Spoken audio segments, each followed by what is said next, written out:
Holmesburg Prison experiments, medical exploitation behind bars. While MKUltra targeted unwitting citizens, some doctors turned prisons into laboratories. At Holmesburg Prison in Philadelphia, dermatologist Dr. Albert Kligman ran experiments from the 1950s through the 1960s. He tested everything from skin creams and shampoos to radioactive isotopes and psychoactive drugs on incarcerated men, most of them black and poor, without proper informed consent. Prisoners were enticed with small payments but not told the nature of the substances. Some had their skin injected with caustic chemicals or slathered with unknown ointments that caused painful burns. Others participated in milkshake tests, drinking strange concoctions for months. Survivors later reported chronic gastrointestinal issues, hemorrhoids, and leathery, scarred skin. Kligman's work helped develop the acne drug Retin-A, but the human cost was severe. Many participants suffered long-term health problems, and the psychological trauma of being treated as guinea pigs left deep scars. Reflection. The Holmesburg experiments illustrate a disturbing intersection of racism, poverty, and power. When society devalues certain lives, it becomes easy to justify using them as test subjects.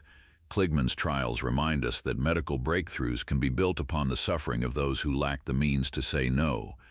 Guatemalan syphilis experiments, a diplomatic apology, decades too late. In 1946, U.S. Public Health Service doctors traveled to Guatemala with the stated aim of testing penicillin's ability to treat sexually transmitted infections.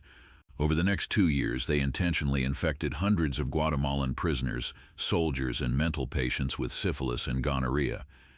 To spread the diseases, researchers hired prostitutes carrying syphilis to sleep with inmates or directly inoculated subjects by applying bacteria to wounds or performing spinal punctures.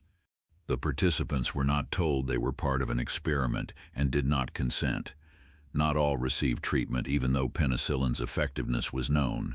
The study remained hidden until the 21st century, when historian Susan Reverby uncovered documents revealing the program.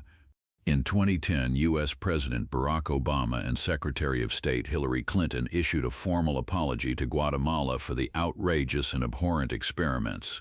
The Guatemalan government launched its own investigation and demanded compensation. Reflection. The Guatemalan syphilis study underscores the arrogance of colonial medical research in the mid-20th century, where non-white bodies were used to test diseases under the guise of scientific advancement.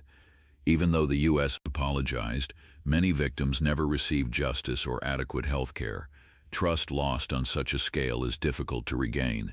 Operation Sea Spray, biowarfare on a city. During the early Cold War, U.S. military scientists wanted to know how a foreign power might attack American cities with biological weapons. Rather than rely on simulations, they decided to spray live bacteria over an unsuspecting population. In September 1950, the U.S. Navy launched Operation Sea Spray, releasing Serratia marcescens and Bacillus globigii from ships off the coast of San Francisco. Over 6 days, these bacteria drifted inland, and sampling equipment across the city showed widespread contamination. Serratia was considered harmless, but within a week, 11 residents developed serious Serratia infections, a rarity at the time. One patient, Edward Nevin, died after Serratia infected his heart valve and caused an aneurysm. The public remained unaware until 1976, when a journalist uncovered the secret tests. Congress later learned that sea spray was only one of hundreds of open-air biological trials conducted across America until 1969. Reflection. Operation Sea Spray exemplifies the shocking disregard for public health in the pursuit of military knowledge.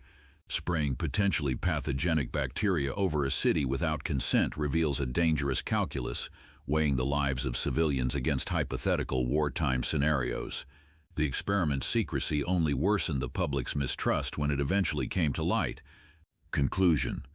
From covert CIA LSD experiments to orphans manipulated into stuttering, from laundries where women labored until death to a re-education prison that turned victims into torturers, from ritual cannibalism spreading a deadly prion to hikers dying mysteriously on a Siberian mountain, from a cult's mass suicide to prison inmates used as medical guinea pigs and citizens unknowingly infected with diseases or sprayed with bacteria, the stories in this episode share a common thread. They reveal what happens when institutions, whether governments, churches, scientists, or cults, view individuals as expendable in pursuit of power, ideology, or knowledge. We tell these stories not to wallow in horror, but to bear witness and to remember. When we shine light on the darkest corners of history, we can learn to recognize the warning signs of abuse and exploitation. We can demand transparency, consent, and accountability from those in positions of authority. History's macabre chapters are unsettling, but ignoring them is far more dangerous. Until next time, stay curious and beware the shadows.